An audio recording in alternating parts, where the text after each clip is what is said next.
Le Grand Matin Sud Radio, la vérité en face, Jean-François Achilly. Allez, le débat du jour dans la vérité en face, la démographie en berne en France. Allons-nous dans le mur? L'INED, qui est l'Institut National d'Études Démographiques, vient de publier ce dernier rapport sur la démographie française. L'effondrement du nombre de naissances observé depuis une quinzaine d'années se confirme et entrave de fait la croissance de la population, désormais presque exclusivement portée par un solde migratoire positif. Ce sont les termes de l'INED. Deux invités ce matin. Bonjour à vous. Je commence par les dames. Alexandra Monet, bonjour. Bonjour. Vous êtes conseillère politique et spécialiste des questions liées à la famille.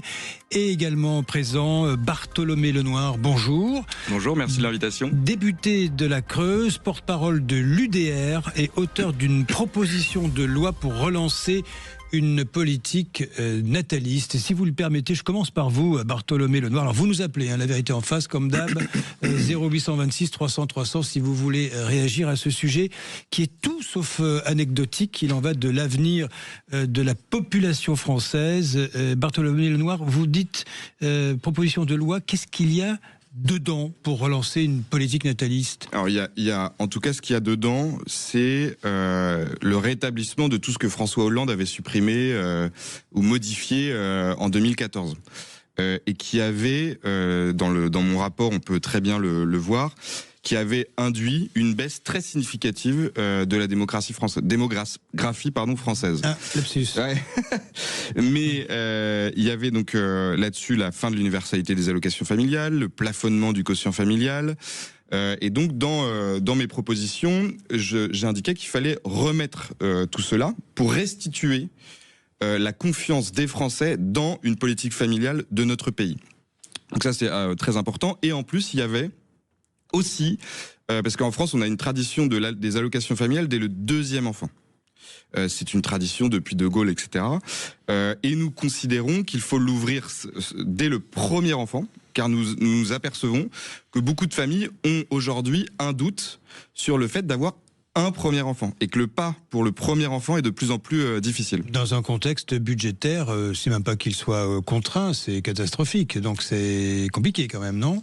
Compliqué à quel point de vue? Dès le premier enfant, quoi. Ça, c'est... Alors, oui, c'est toute la question. Nous considérons, si vous voulez, dans le cadre du contre-budget que nous avons fait à l'UDR, que la politique familiale doit être intégrée comme un investissement et absolument pas comme un coût. Il faut couper ailleurs pour pouvoir faire une politique familiale majeure. Puisque, en réalité, là, hier, le PLFSS, comme on dit, a été voté avec des accords. Nous, on a voté contre. Le budget de la Sécu. Le budget de la Sécu. Mais ce qui est incroyable dans ce budget de la Sécu, c'est qu'il n'y a rien, justement, sur la politique familiale. Or, aucun budget de la Sécu ne sera pérenne si nous n'avons pas une politique nataliste. Donc ça, c'est extrêmement important de s'en rendre compte. Alexandra Monet, c'est une donnée majoritairement, essentiellement financière, le fait que les Français hésitent à faire des bébés?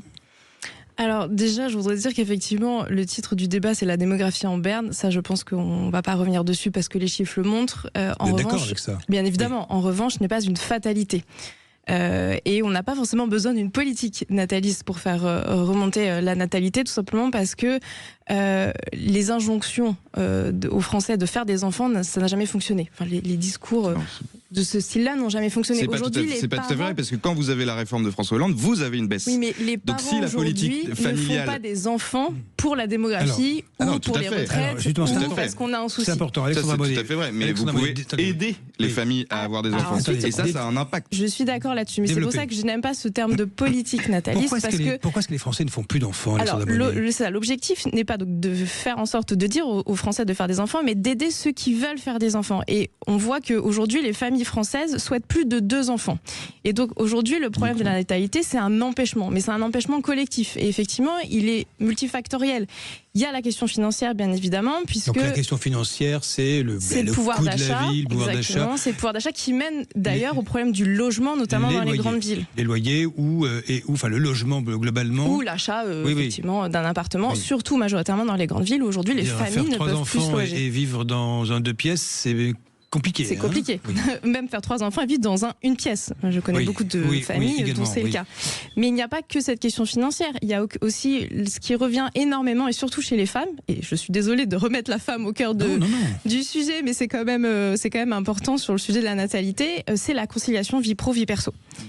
C'est vraiment le problème, et notamment des femmes qui sont diplômées, donc celles qui sont en travail aujourd'hui. C'est la conciliation vie pro vie perso. Aujourd'hui, une femme, lorsqu'elle veut faire un enfant, la première question, c'est est-ce que je dois mettre entre parenthèses ma vie professionnelle, et c'est majoritairement ce qui arrive, et ça c'est malheureux, et ça fait partie des choses sur lesquelles il va falloir qu'on travaille. Vous voulez dire quoi? Que la clé de résolution de cet aspect-là fondamental, vous avez raison, du fait de ne plus d'hésiter à faire des enfants, c'est peut-être la fin du masculinisme, pardonnez-moi, mais c'est faire en sorte qu'il y ait un réel partage des tâches dans les couples. Enfin, c'est quelque chose de philosophique, de civilisationnel. Qu'est-ce que c'est l'idée? Alors c'est quelque chose de culturel, en tout cas dans le milieu du travail. C'est-à-dire qu'aujourd'hui, en France, les politiques familiales depuis les années 70 ont été faites de sorte à ce que les femmes reprennent très vite le travail après la naissance de leur enfant.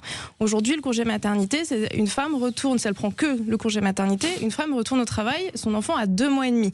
C'est ni bon pour l'enfant, ni bon pour la mère qui n'a pas réussi à se remettre de l'accouchement, et donc c'est pour ça d'ailleurs qu'on voit de plus en plus d'arrêts maladie après le congé maternité.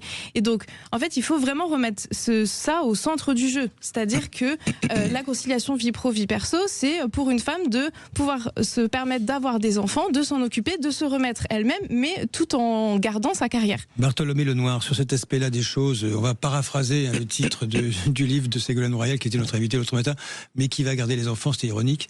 C'est un aspect important également aussi. Est-ce que on va dire la vie sociale, est-ce que la vie professionnelle est structurée d'une façon à ce qu'il y ait un réel partage du fardeau, parce que je parle en connaissance de cause. Oui. Alors c'est tout à fait extrêmement important. Et quand on a mené les auditions dans le cadre du rapport sur la natalité, on s'est rendu compte que ça entrait dans un facteur très très important qui est la confiance dans la communauté nationale. À permettre, si vous voulez, et en tout cas à accompagner les femmes et plus largement les couples à avoir des enfants. Et effectivement, c'est un facteur très très très important. Je voudrais juste revenir sur un point, c'est que pour bien comprendre le sujet de la démographie, il faut comprendre qu'il y a une baisse, si vous voulez, du désir d'enfant qui est généralisée, qui est internationale. En France, on avait 2,7 dans les années 90 désirs d'enfants par couple. Aujourd'hui, on n'est plus qu'à 2. Ça, c'est multifactoriel. C'est très difficile d'agir dessus. C'est une baisse internationale. Et donc, là-dessus, on ne peut pas avoir de politique. Mais je rajoute juste un point qui est fondamental. C'est qu'aujourd'hui, on a un désir d'enfant en France qui est beaucoup plus élevé qu'ailleurs, qui est à plus de 2 enfants par femme et couple. Mais nous avons une réalité d'enfants à 1,6. Et c'est là où on peut vraiment avoir une politique publique, essayer de rapprocher la réalité, c'est-à-dire le 2, vers du 1,6 vers le 2. Et c'est là qu'on peut essayer d'avoir, et moi je pense effectivement que permettre, c'est très très important aux femmes d'avoir un enfant sans que ça puisse avoir un impact sur leur carrière professionnelle, parce que c'est une réalité, je veux dire, ça fait partie effectivement des facteurs très importants. Le coût de la vie, faire en sorte que les femmes ne supportent plus seules ce fardeau aujourd'hui, c'est-à-dire c'est formidable de faire des enfants, mais il y a une dimension technique quand même qui nécessite un partage strict. Et il y a aussi peut-être, Alexandra Monet, ce qui est difficilement palpable ou quantifiable, une espèce d'angoisse du futur. Que l'on croise dans les sociétés occidentales notamment, et pas que.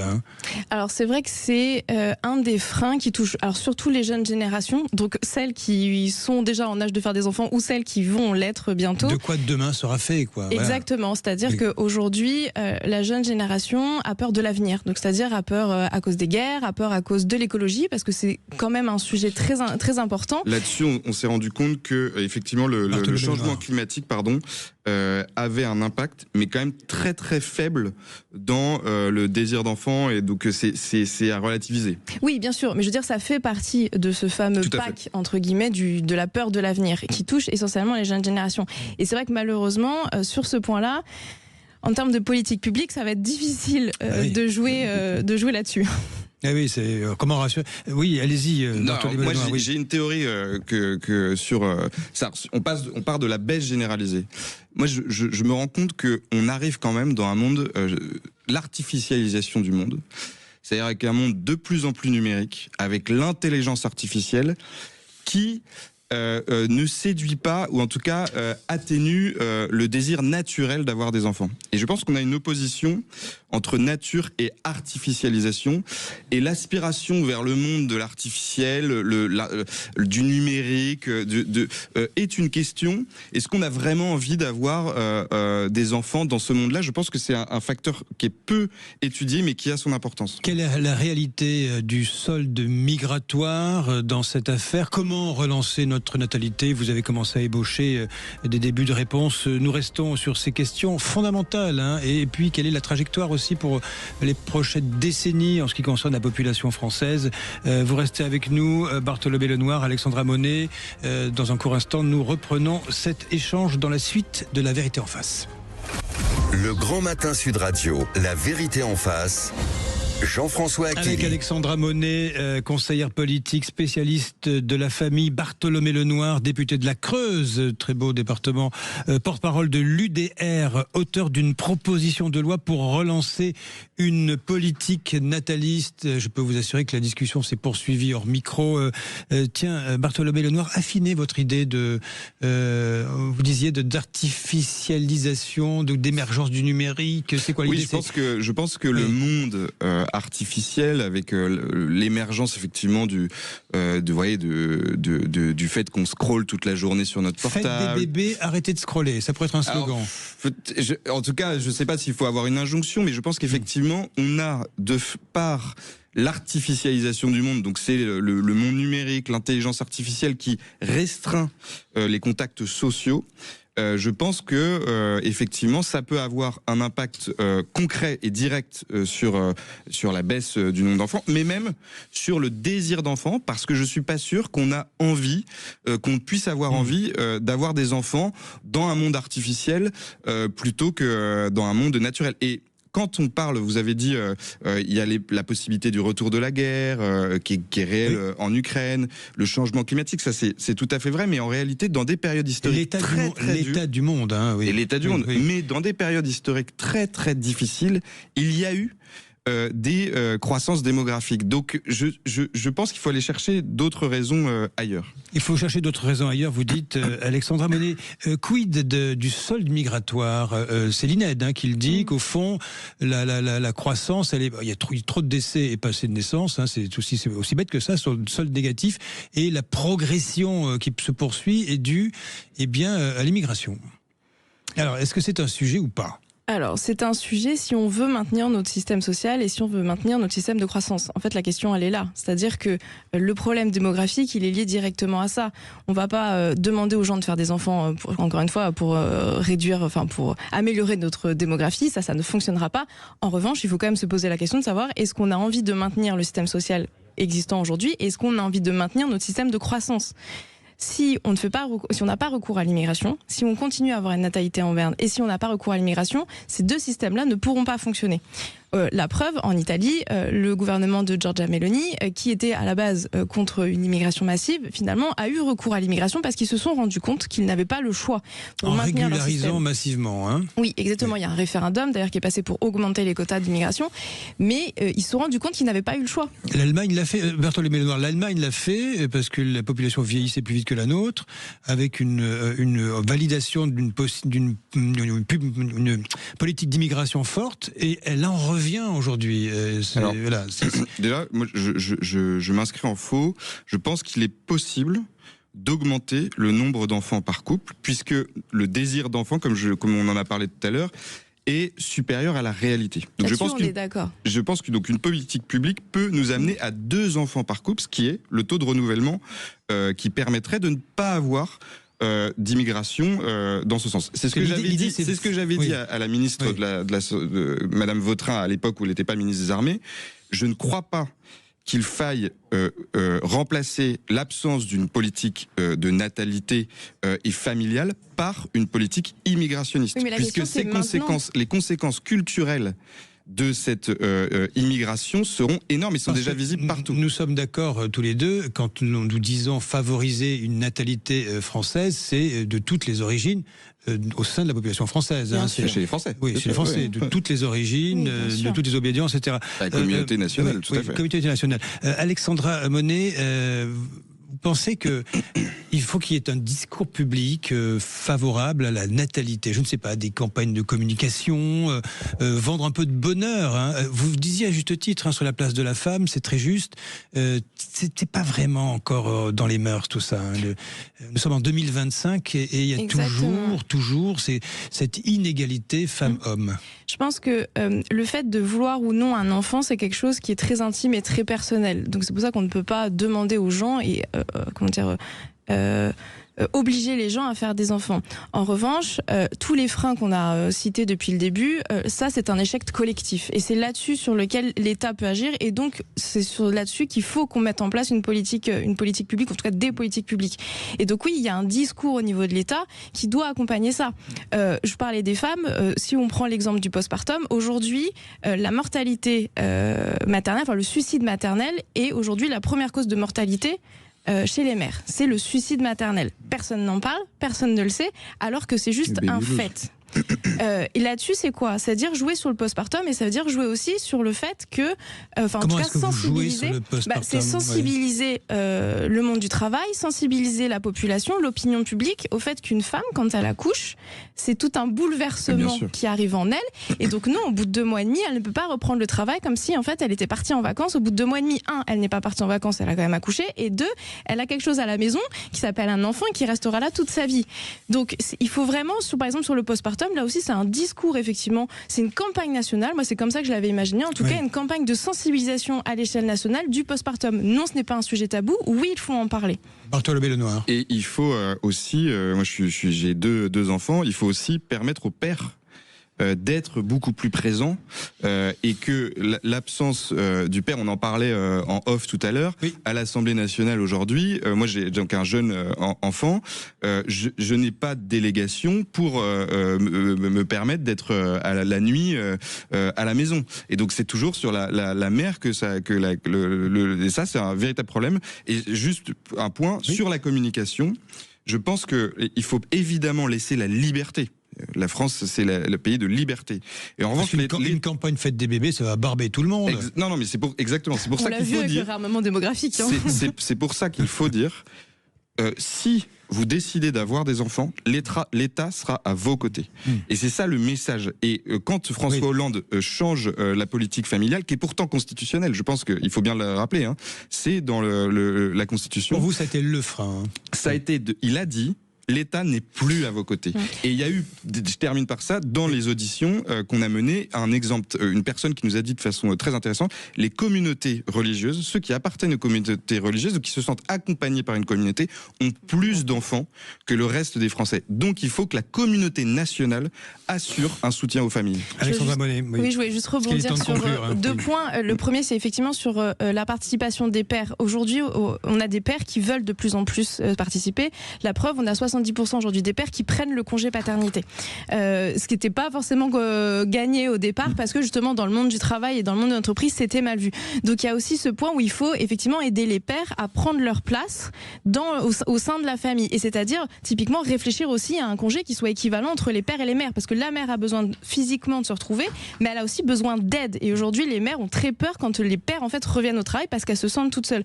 Et le deuxième point c'est sur effectivement la communauté religieuse. Alors sans rentrer dans la communauté religieuse, juste de dire que pendant longtemps, on le disait très bien en pédiatrie, c'est qu'il faut tout un village pour élever un enfant. Et aujourd'hui, ce village a disparu. Et c'est ça aussi qui fait que les parents réfléchissent à 2 fois en tout cas avant de faire un enfant parce qu'ils se sentent souvent seuls, ils habitent loin de leur famille, ils n'ont pas forcément des amis, ils n'ont plus ce village pour les aider à élever leur enfant et effectivement il y a aussi ce village à recréer. C'est une belle conclusion, vous êtes d'accord avec ça? Nous refermons cet échange Bartholomé Lenoir en espérant que ces propositions de loi et tout le reste aboutissent. Hein. Alors moi ça avait été adopté en commission. Oui, il faut que ça se suive. Hein. Exactement. Merci à tous les deux. Merci à tous les deux. Merci beaucoup. Et puis bonne chance pour ceux qui font des bébés. Allez, notre gagnante même de notre jeu du sapin de Noël Sud Radio. Bonjour Frédéric. Bonjour. Vous êtes à Maison Alfort, Frédéric. Ouais, c'est ça, je suis super contente. Ouais, enfin moi non, parce que j'aurais bien aimé vous le faucher, l'air fryer crispy de la marque Ninja. Mais dites-moi, vous cuisinez, rassurez-moi, parce que moi je cuisine aussi. Non, mais moi je cuisine à l'ancienne, des blanquettes, des pot-au-feu, pas tout ça. Mais j'ai des fils qui vont adorer, ils en voulaient, donc ils s'installent, c'est trop bien. Je suis trop contente. L'appareil est magnifique, hein, je l'ai en photo là, superbe, tout en verre. Vous allez voir, vous allez arrêter de cuisiner après, ça va être une catastrophe. Ah bah d'accord, je vais le garder pour moi. Merci et bravo, restez fidèle à Sud Radio, Frédéric, hein, merci. Merci pour Sud Radio, j'adore cette vous avez bien raison, hein, vous avez bien raison. J'entends des points de vue que je n'aurais pas forcément moi. Bon, ne coupez pas le poste parce que nous avons Valérie Expert qui est en studio avec nous. Merci, gros bisous Frédéric. Allez, qu'est-ce qu'il y a dans... cuisine au air fryer, vous savez, il y a des gens qui se mettent à cuisiner. Demandez à Gilles Gansman. Gilles ne cuisinait pas et grâce au air fryer, il s'est mis à la cuisine. Donc tout est possible. Tout est possible. On n'est pas perdu. Voilà, on va revenir sur... Alors, peut-être, j'ai envie de dire que le thème principal sera l'État impuissant. Vous allez me dire que c'est pas nouveau. L'État impuissant face aux réseaux sociaux. Emmanuel Macron hier qui a raconté l'histoire de cette fake news sur laquelle on va revenir. Comment réguler les réseaux sociaux? Est-ce que c'est possible? L'État impuissant face aux narcos. 500 € pour les consommateurs de drogue, quand on connaît le taux de recouvrement d'une manière générale, c'est assez dérisoire. Donc, est-ce qu'il faut aller à l'affrontement avec les dealers? Et puis cette affaire d'OQTF, l'équipe municipale de Chessy qui démissionne pour protester contre le mariage. Absolument. On se retrouve dans un instant avec vous, 0826 300 300. Bonne émission.